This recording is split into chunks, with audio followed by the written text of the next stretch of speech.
Oh, you better watch out. Run, Jesus, run.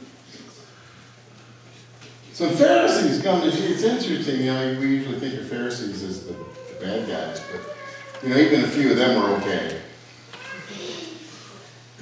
Those good religious folk that insisted on keeping God's word pure.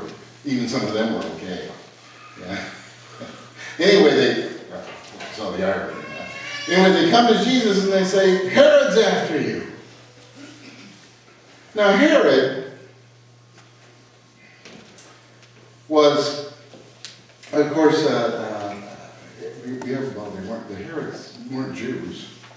They were put in place, Herod the Great, this Herod's father, was put in place by Caesar Augustus, first as a governor of the area, and then finally as king, and to make sure that he could stay king, he was given an army, which he used quite ruthlessly, and the apple didn't fall off the tree with the 3 sons that he gave his kingdom to. He had 4 sons, and the oldest was kind of power hungry, so he had him executed. He's a nice guy.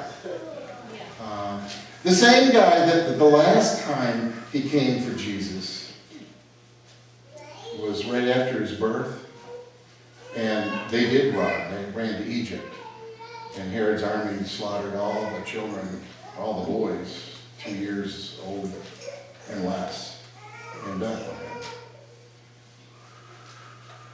So, Herod's come to get you. It was a pretty good warning. Jesus knew that the last time he didn't have much say in the matter. He had just been born.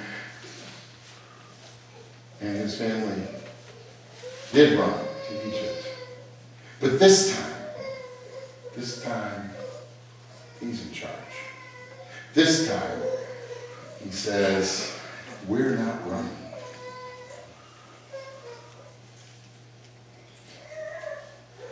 You ever been afraid? Fear is an interesting thing. I used to think fear was the original sin, but, I think fear is just an emotion. It can't be. But all the things that fear leads to are, a lot of them are just horrible things. Jealousy and envy and anger and prejudice and violence and all those things that fear leads to. Sometimes fear is good. If you're, out in the woods and a bear raises up in front of you, it's probably a good thing to be afraid. Fear is that which warns us of danger. But sometimes our fears aren't warranted. I know when I was in seminary, my placement was downtown Atlanta, and I was working out of Trinity. I remember that first day going out on the streets to be with homeless folk. I was scared. I'm a small town Michigan boy. Walking down the streets of Atlanta I was a little frightened. But it was fear of the unknown, fear of rumors I'd heard, fear of I don't know what. But as I got to know the folks on the streets, I didn't keep that fear. I wasn't afraid anymore. At least not with them. Sometimes the police were a little scary. But when you get on the other end of it, it looks different sometimes. It can be kind of brutal. There's been very few times in my life when I've really, some of you have been in 4 times maybe, but when really, scared to death. I was traveling from Orlando to Tampa in my Reliant, which was anything but horribly named car. In Florida, if you don't know, you get these little clouds, and it rains so hard you can't see, across the street. I mean, they're very localized. And I hit one of those on the way, and every time that car would hit, like, standing water and where it would quit, which was real handy in Florida. So I'm, tooling down I-4 and, trucks, and it's like I-94, and hit one of those little storms and the car quit. And I couldn't see 5 feet. And I managed to get most of it off the road. But between there and when I hit the ditch running, I was scared to death. Because I knew I was going to get run over by, one of your buddies. Because, it was still kind of hanging in the back and then, it's on the freeway. I didn't know if I was going to make it out of that car alive. I did, thankfully. But there's something about fear that, boy, gets that heart pumping and the adrenaline going, and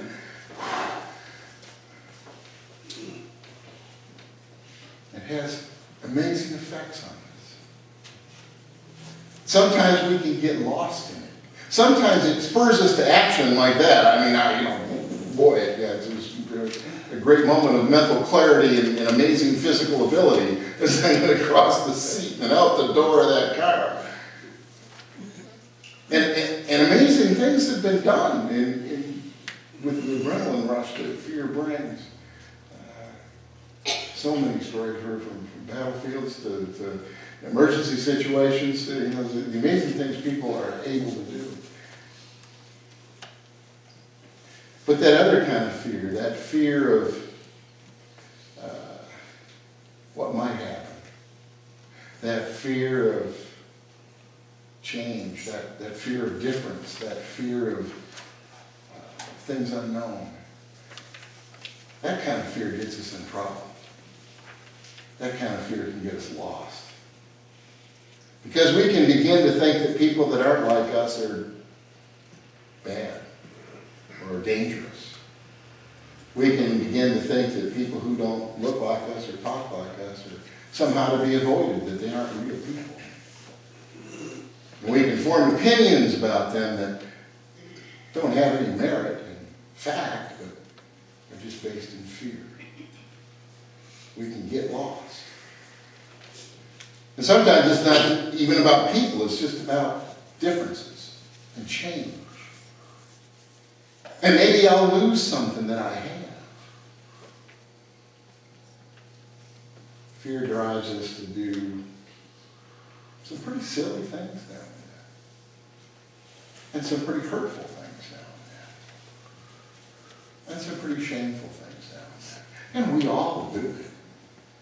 We all react out of fears that we somehow have acquired.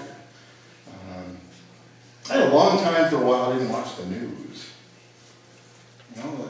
You can get scared watching the news because it's all bad. And all news isn't bad, it's just bad stuff gets on TV, that's all. There's lots of good news out there too.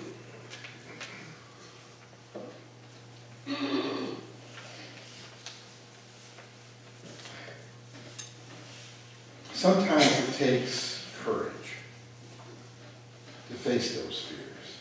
And it's not the kind of courage, well, when I was in junior high, there was this guy in the wood shop that somehow I upset one day. And every day at the end of class, he would chase me back to the main building beating on my head. And I guess I could have had the courage to turn around and hit him back. Or I could have had the courage to go turn him into the principal. Or I could have had the courage to tell somebody that I just ran. Because courage was hard to find. He was bigger than me. And besides, my dad always told me not to fight back. Just love him.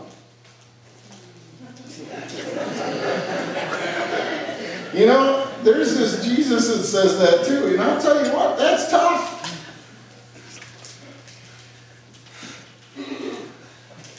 I did. It didn't make him stop.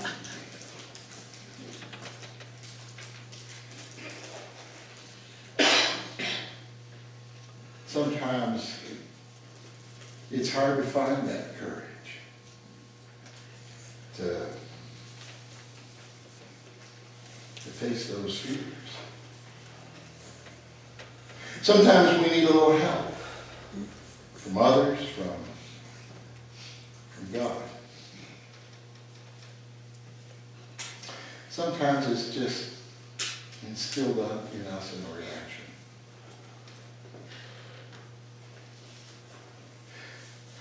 Jesus calls Herod a fox.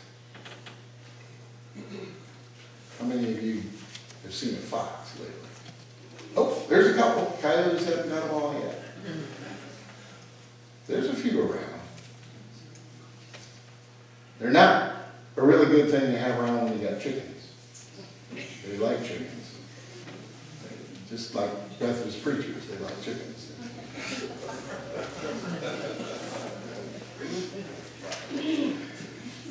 They don't necessarily fry them, but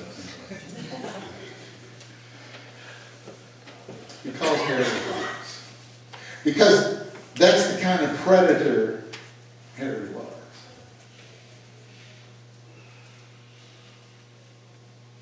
Jesus weeps over Jerusalem for the prophets that it's killed. Because it was afraid of changes.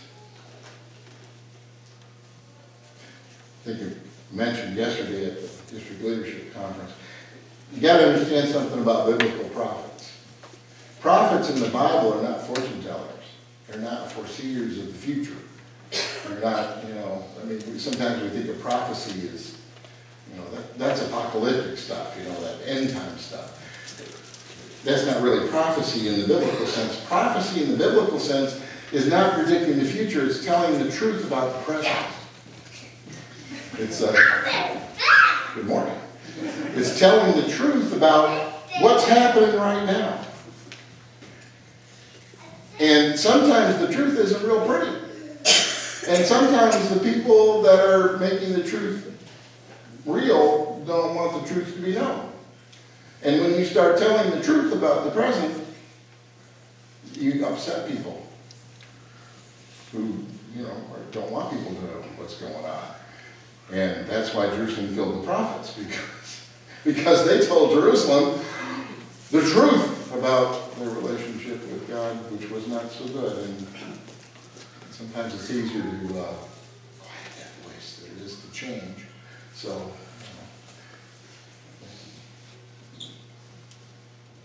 the downside of that, of course, is that they didn't change. They didn't get any better, and they didn't come to Christ.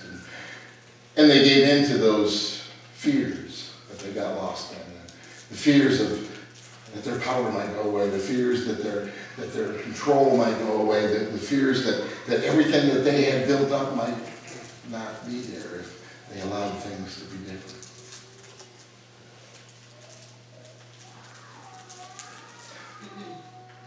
Jesus says he wishes he were like a mother hen who covers her chicks. Kind of like what we got in the box today. Ooh, a blanket. You have a blanket when you were little? Blankie? Amy has a blankie. Blankies are nice, aren't they? You can hide under a blankie. If nobody can see you, or if you can't see them, they can't see you. Isn't that right? Something like that. Cover yourself. One way of being courageous is not necessarily fighting him back, but covering those that you love. Guarding them. Maybe it's a school principal or psychologist that run toward the gunfire.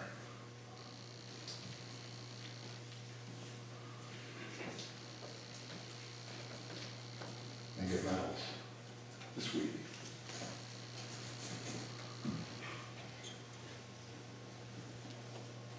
Maybe it's a teacher that puts her body over the children in her care and takes the bullets.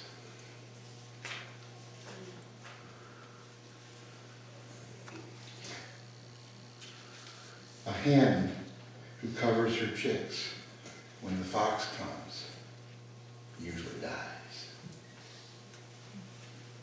in hopes that some of her chicks will be saved.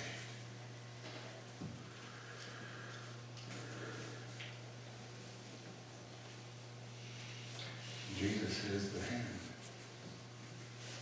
who covers his chicks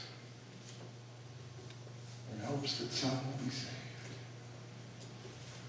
from fear, pain, from temptation, from all those things that lead us away from him. Be courageous. Face those fears. Don't let